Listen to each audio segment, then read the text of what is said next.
আমরা ধলাই নদী পাড়ি দিয়েছি এবং সাদা পাথরে যাওয়ার জন্য নদীর যে প্রান্তে নামতে হয় মাঝি আমাদেরকে সে প্রান্তে নামিয়ে দিয়েছে।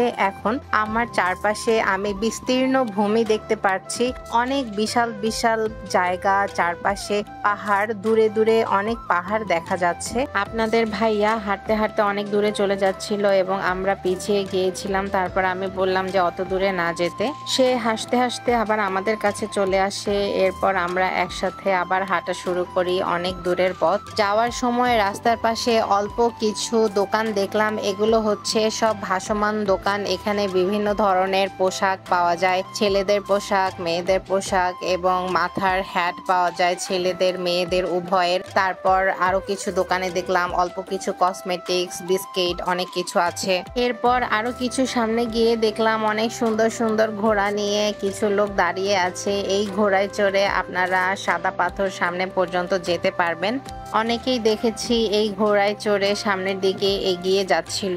এখানে হাঁটার পথের পরিমাণ মোটামুটি ভালোই ছিল, আমার পা ব্যথা হয়ে গিয়েছিল, তবুও আমরা অনেকজন ছিলাম তাই বেশি কষ্ট হয়নি। কথা বলতে বলতে সবকিছু দেখতে দেখতে আমরা সাদা পাথরে পৌঁছে গিয়েছি। আমরা সাদা পাথর 0 পয়েন্টে পৌঁছে গিয়েছি এবং এখানে অনেক অনেক পাথর রয়েছে। চারপাশে পাথর আর পাথর, হাঁটতে গেলে চারপাশে শুধু পাথরই দেখা যায়। এখানে ছোট বড় আবার বিশাল আকৃতিরও পাথর রয়েছে। জায়গাটির নাম সাদা পাথর হলেও এখানে সাদা রঙের পাথর ছাড়াও বিভিন্ন রঙের পাথর রয়েছে। ধূসর রঙের, ছাই রঙের পাথর, লালচে বর্ণের পাথর, কালো রঙের পাথর, পাথর আর পাথর। অনেক বড় এবং বিশাল এরিয়া জুড়ে এই পাথরের সমাহার। এখানে আমরা অনেক বড় পাথরের উপরে উঠেছি এবং এই পাথর পাড়ি দিয়ে কিন্তু ওপারেও যাওয়া যায়, কিন্তু পাথরগুলো খুব পিছিল ছিল, এ কারণে ওপারে আমরা যাই। এখানের পানি খুব ঠান্ডা এবং অনেক স্বচ্ছ এবং পরিষ্কার। পানি অতিক্রম করে ওপারে গেলে অনেক দূর জায়গা পর্যন্ত হাঁটা যাবে এবং ওপারে একটা মসজিদের মতো আছে।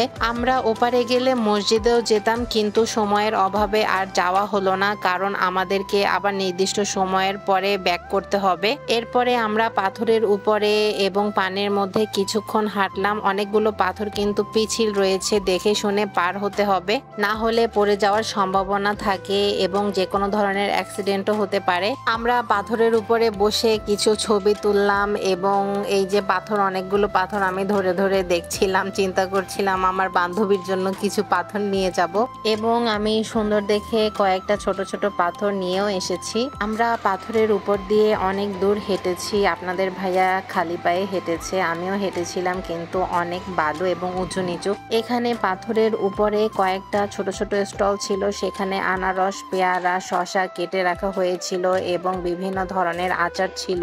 আমরা কিছু পেয়ারা বানানো খেয়েছি। হাঁটতে হাঁটতে অনেক ক্ষুধা লেগেছিল। পাথরের সাইডে বসার জন্য কিছু ছাউনি দেওয়া বসার জায়গা ছিল এবং 1 ঘন্টার জন্য 100 টাকা করে ভাড়া দিতে হয়। আমরা অনেক টায়ার্ড হয়ে গিয়েছিলাম, তাই কিছু সময়ের জন্য আমরা এখানে বসে রেস্ট নিয়েছি। সাদা পাথর স্পটে আমরা 1.5 ঘন্টার মতো ছিলাম এবং জায়গাটা অনেক উপভোগ করেছি।